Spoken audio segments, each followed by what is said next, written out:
I've been journaling for a long time now, and until last year, I was mainly using notebooks. But during 2025, I discovered the iPad mini, which is the perfect size for taking journal. So since last year, I started to make my own digital interactive planner. It's just a PDF file with hyperlinks that you can write on using an iPad. You can search your entries, jump between sections, and plan your entire day. But here's the best part. It gives me one more reason to pick up a pen and enjoy the feeling of writing on paper. That's something I still quite can't let go. And I know a lot of you feel the same way, because after I shared this planner for free last year, so many of you came back and asking for the 2026 edition. I honestly didn't expect more than a dozen people to care. This was kind of a nerdy personal project, so that was a very rewarding feeling. So because of you guys, this year I'm releasing a new version, and this video is going to be part tutorial on how to get the most out of it and part breakdown of how I intend to use journaling to actually achieve my goal in 2026. Without further ado, let's get into it.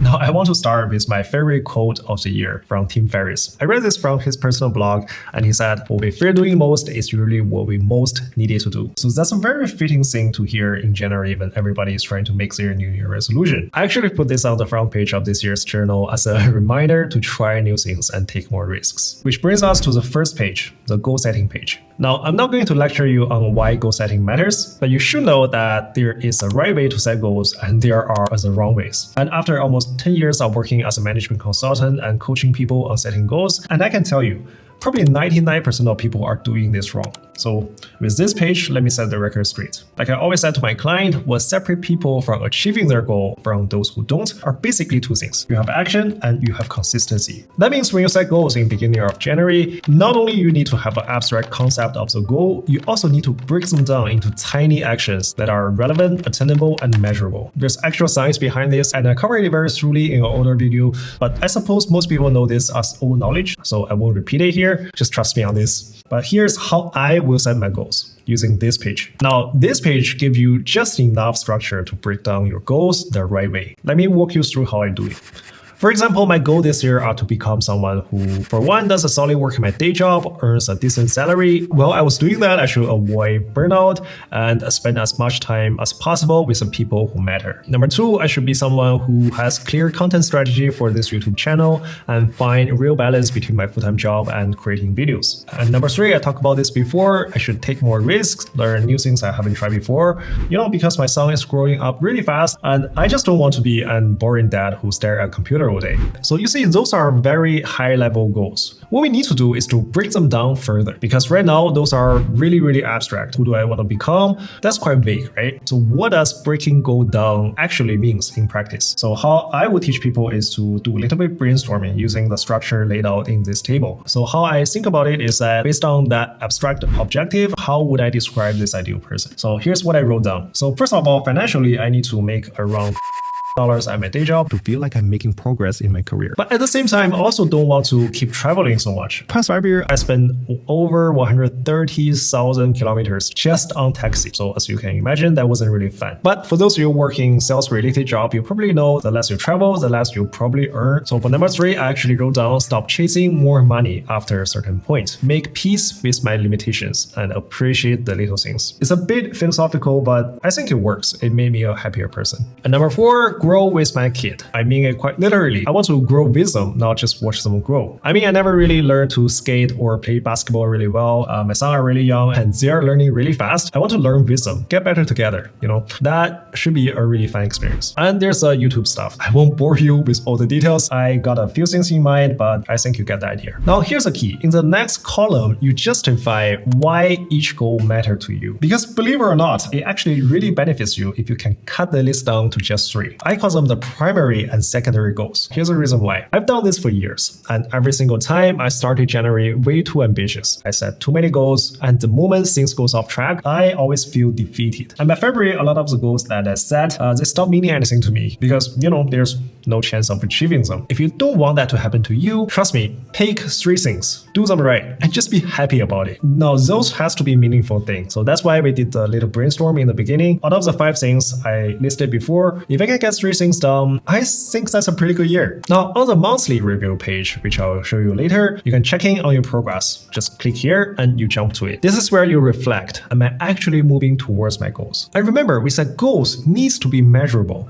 So for each of your 3 goals, you're going to brainstorm some KPIs. So put simply, what are the smaller quarterly target and what are the signs you've already hit them? Fill those in and keep coming back to this page to make sure your weekly and monthly plans actually serves a bigger picture. On the right hand side, there are also sections for daily habits that support your quarterly objective and something for your accountability system. These things are like your workout buddy, your friends, whoever keep you honest. You don't need to fill all this out right now, but just be open about the idea and as the year goes on, come back and add to it. Now up next, here's an interesting part. This is a weekly planning page. Quick side note, I added 53 quotes throughout the journal, one at the bottom of each weekly entry. These are from some of my favorite authors, business minds and creators like Ryan Holiday, Tim Ferriss, David Allen, just to name a few. This is just one of the few smaller upgrades I made in this year's edition. I never wanted my personal journal page to look pretty, but now that some of you want to use it, I feel like I need to at least make an effort to create something presentable. Yeah, so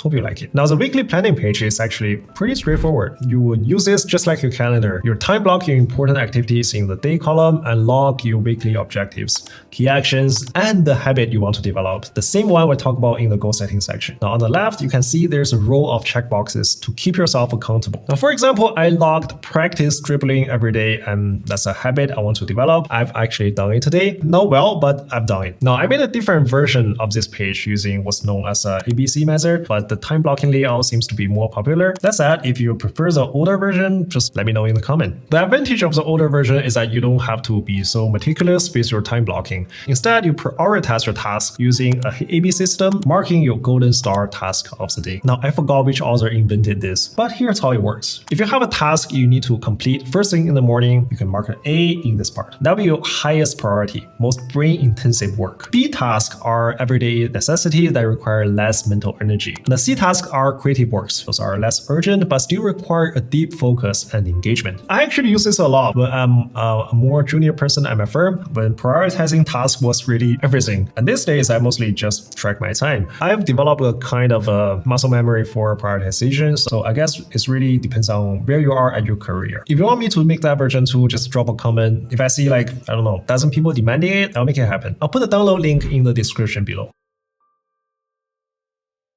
Now, before I dive into the next page, I have to share what's actually made the biggest difference in my iPad journaling experience. Of course, I'm talking about today's sponsor, Paperlike. Here's the thing, when we write, we're not just recording our thoughts. A computer can do that just fine, right? I crave writing because I remember what it felt like back when I was younger, journaling on an actual notebook. And you just can't recreate that feeling on a glass screen, at least not without a screen protector like this, which mimics the texture of paper so closely. You see a typical matte protector you see on the market will usually sacrifice screen clarity for texture. That's because most of these cheap matte protectors use a sandblasting technique to roughen the surface. Sure, it can also create frictions, but it also causes a chaotic lighting refractions, that sparkling rainbow effect, and it wears down your Apple Pencil tip like a sandpaper. Fortunately, this Paperlike 3 solves this problem with their nano dots technology. Instead of rough and even surface, they use uniformly shaped and sized dots distributed across the film. And the result, an optimal balance between texture and clarity. So your gorgeous iPad OLED screen will look sharp whether you are journaling or watching videos. Now, I probably wouldn't recommend Paperlike 3 this strongly if they hadn't fixed their biggest complaint in the past, the application process. Make no mistakes, this is a space-based premium screen protector,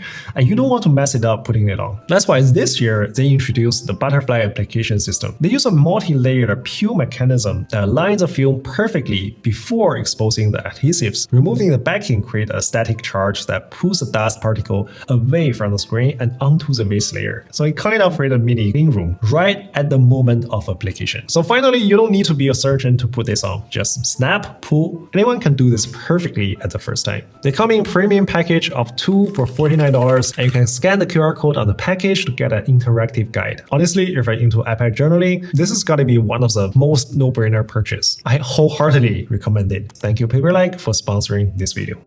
Now, coming back to the journal template, like any interactive digital planner, there's a quick navigation bar at the top. If you click here on the goal, it will always jump back to the goal setting page. So you can review whatever you've done at the beginning of the year anytime. And if you click on the month, it will take you to the first week of the month. So the top bar is basically your navigation hub for jumping between pages, which brings us to this one, the monthly review page. So you see at the end of each month, I do a little recap. If there's a memorable day, I'll draw something or jot down a note to remember it by. And this is where digital journaling really shines. You can zoom way in and your writing will still be clean and legible. You can even add stickers or photos if you are feeling cute. On the left side, I set up a section to help me feel good about the progress I made that month. At least everything I accomplished. You know, the little things, the little habit I stuck with every day, and most importantly, why I deserve what reward. In terms of building discipline, this part actually matters more than you think. You see, you want to reward yourself periodically with something nice. It's a whole progress, more fun, more like a game. Because what's life without a little fun, right? It will be just grind and work. Who wants that? Plus, celebrating your wins is actually real productivity strategy. I can't tell you how many times I studied for exams as a kid just because my parents promised me a PlayStation. I guess part of me never really grew up.